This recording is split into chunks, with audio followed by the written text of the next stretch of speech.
Ah, Destined Rivals. Finally, I thought it best to do a video on this topic. We've pretty much got every card from the set revealed, and look, it seems like we've heard a lot of criticism in the last few days. So what we're going to do in this video, we're going to go over all the criticism, have a look at the cards, but then let's talk some positives and the investment potential behind this set. Now, some of the criticism that's been thrown around, there's no Jesse and James, there's no light and dark Pokemon. And the word that just keeps coming up is mid. You read every Facebook post, Reddit comment, it's such a mid set, mid this, mid that. There's not enough done. You know, it's not as good as it could have been. You know, so much potential wasted. And look, they're the comments that are getting thrown around. But is it still going to be the best main Scarlet and Violet set? Let's jump straight into it. So I'm going to bring up the set list for illustration rares and special illustration rares up on the screen here, and let's jump into some of this criticism. So the first one is no Jesse and James. And hey, look, I get it. You know, it's not really relevant for Generation 9, is it? However, what you've got to remember is that there's so much selling power behind nostalgia. And look, I do agree, maybe Pokemon missed an absolute trick here. You know, Giovanni's in there. You know, he's a Gen 1 gym leader. There's so much nostalgia behind putting something in there. There's so much selling power behind it. I do actually agree with this piece of criticism that I think maybe Pokemon missed a trick here. You know, we've seen Jesse and James in other sets having, you know, full art supporter cards. What was it? The Hidden Fates it was in, and as well as some other sets. And it's like, why miss out? Why do that? I don't know. It makes not a great deal of sense. Another one, you know, there's no light and dark Pokemon. Again, perhaps they did miss a trick here, and that's not taking away anything from the artwork of the cards that are there, which we'll get into the positive shortly. This isn't a bash-up video of Destined Rivals. This is a very nuanced video looking at both sides, and I'll come to my conclusion at the end of it, so please hang around. The big one we're seeing, though, is the set is mid. And I want to have some conversation around this, because one thing I think we tend to hop on the bandwagon of is calling every single Scarlet and Violet set that comes out weak, mid, not as good as it could have been. And that's probably the next point I want to touch on, is that's the other commentary around mid, is that the set isn't as good as what it could have been. And look, maybe, you know, maybe it's not, but beauty's in the eye of the beholder, isn't it? Like, you're not going to keep everyone happy with every single Pokemon card you release. I mean, if there was, say, no Moltres and no Mewtwo, but there was a Dark Dragonite and a Rocket Scyther, and, you know, all those throwbacks to what people really want from, you know, EX Team Rocket Returns and the original Rockets, and then people would be saying, well, you know, where's Rocket's Moltres? Where's Giovanni's Mewtwo? Where are those sort of cards? So the point is, you're not going to keep everyone happy. But on this not keeping everyone happy and everyone calling the set mid, which is what I'm seeing everywhere, is I think everyone's expectations are absolutely through the roof. And if we look back to Sword and Shield era, where people go, you know, that era's, particularly from, you know, Chilling Reign onwards, that era is quite goated. There's a funny word, isn't it? Goated. That era is quite goated because you've got sets like Fusion Strike, Evolving Skies, Chilling Reign, Crown Zenith, Lost Origin, and then you go, well, hold on a second. Scarlet and Violet so far has been phenomenal, especially compared to the early Sword and Shield sets. But what's happening with our expectations? Even a set like Astral Radiance, from purely an investment standpoint and also a collector's standpoint, but even a set like Astral Radiance has performed really, really well. And I've said for a long time it's undervalued. Look at the booster box price now.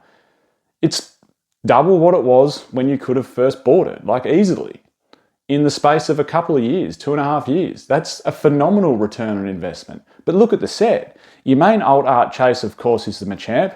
You've got the Origin Form Dialga and Palkia, which are beautiful cards in my opinion. All three of those cards are beautiful cards. And then you've got a gorgeous trainer gallery. But there's really only a few chase cards. And then we even go to a set like Lost Origin, which most people rank higher than Astral Radiance because it's got that phenomenal Shinji Kanda artwork in the Giratina. Plus it's got a beautiful Aerodactyl, and you've got a few Pikachus to chase in the trainer gallery. But then you go, well, hold on, we're holding those sets to such high regard, yet we're calling this set Destined Rivals mid. Look at the illustration rares. Look at them.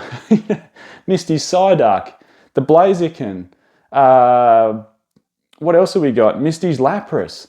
Even is it Zacian or Zamazenta in there? That's a gorgeous looking card. Then we go to the special illustration rares, Moltres, Garchomp, Mewtwo. And it's like, hold on, how much more do you actually want?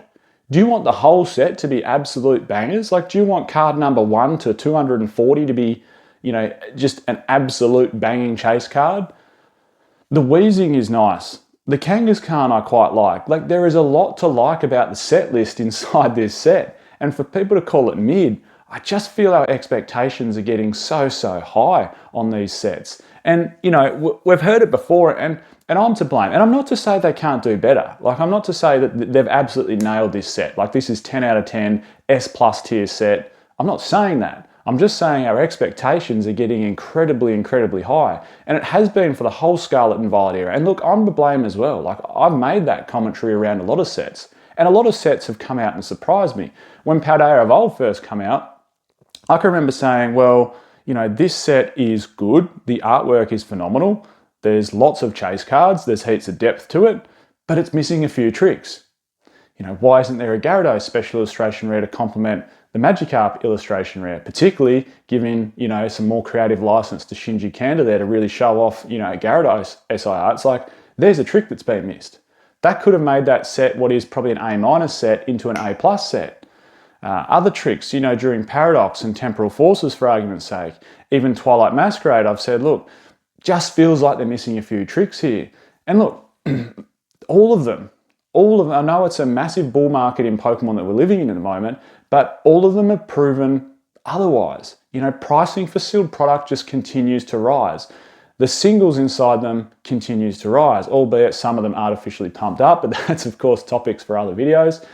So I think when we look at the criticism behind this set, there's not enough done, it's not as good as it could have been, there's no Light or Dark Pokemon, there's no Jesse and James, the set is mid, all that criticism, like, yes, there's some merit to it, but at the same token, how much more do you want? Like, how good does it have to be? And that's the counter argument. Does card number 1 to 248 need to be an absolute banger and a chase card and worth $200 and hard to pull and grade a PSA 10 and be worth $900?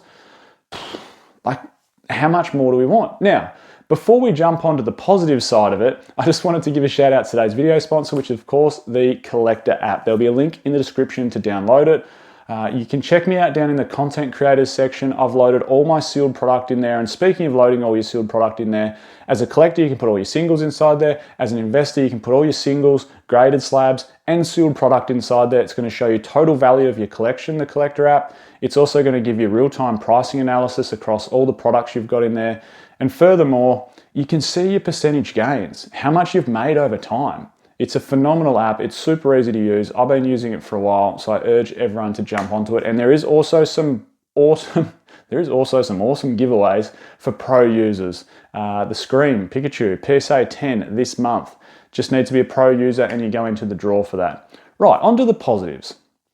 So let's talk some positives and some investment potential. And the big question, I guess, surrounding the whole set as a whole is it going to be the best Scarlet and Violet main set? And that's what everyone's been saying for a while. Like, people have been holding out spending maybe for the last, what seems like 3 or 4 months, because people are going, oh, I don't want to spend all my money at the moment because everything's so artificially inflated, and I'm saving it for the Rocket set, because the Rocket set is going to be the set of Scarlet and Violet. It's going to be the Evolving Skies. This is a set where if we can get it at some sort of retail price here in Australia, if you can get it for 210, 220 Australian dollars off whatever source you might be able to get it at, which seems the new norm for picking up these boxes at the moment, or if you're in the US and you can get it for 120, 130, 140, 150 even, that's going to be the set where we go in 3 years time, like Evolving Skies, it's going to be $1,000 booster box, because the booster box art's phenomenal and we know it's a Rocket set, so the cards inside it are going to be absolutely incredible.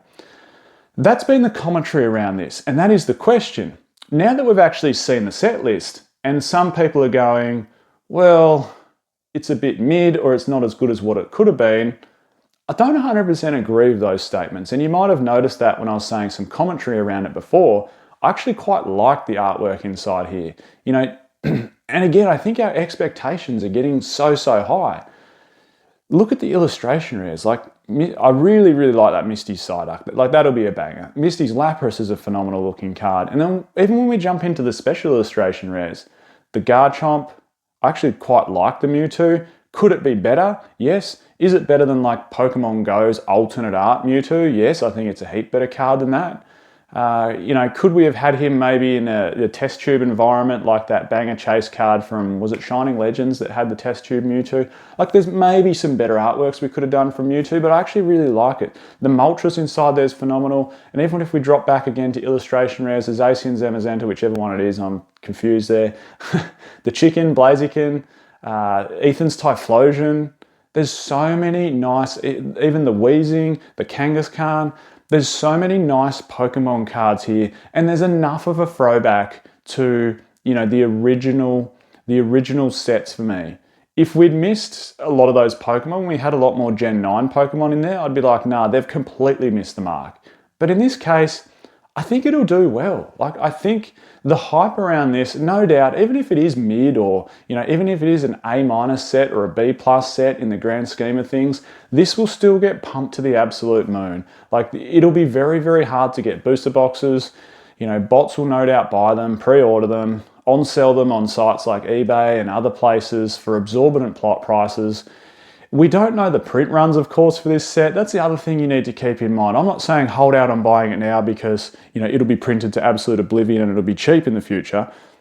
I'm just saying we don't know. Like, it's not even out yet. It's not even out yet. So how do we know what the print runs are? But I think there's plenty of positives to take from this set. I think there's enough of a throwback to, the original Rocket side of things. Could they have done better?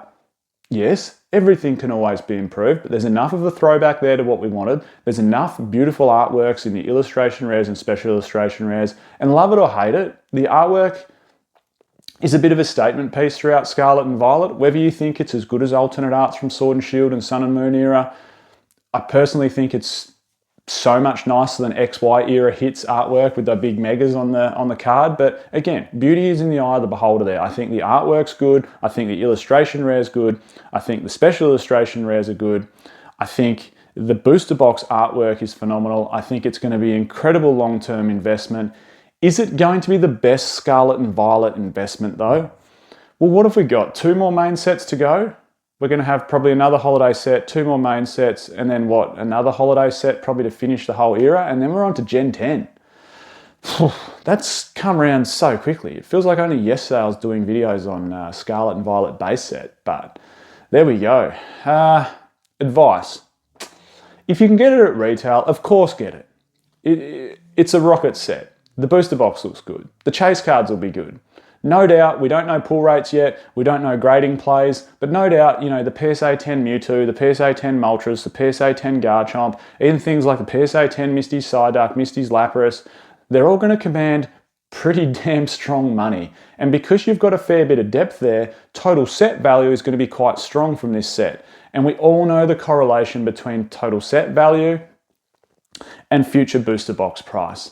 Now keep in mind, some of these cards will come out of the gate really, really strong. A lot of the singles will be worth a truck ton of money in the first day, 2 days, 3 days.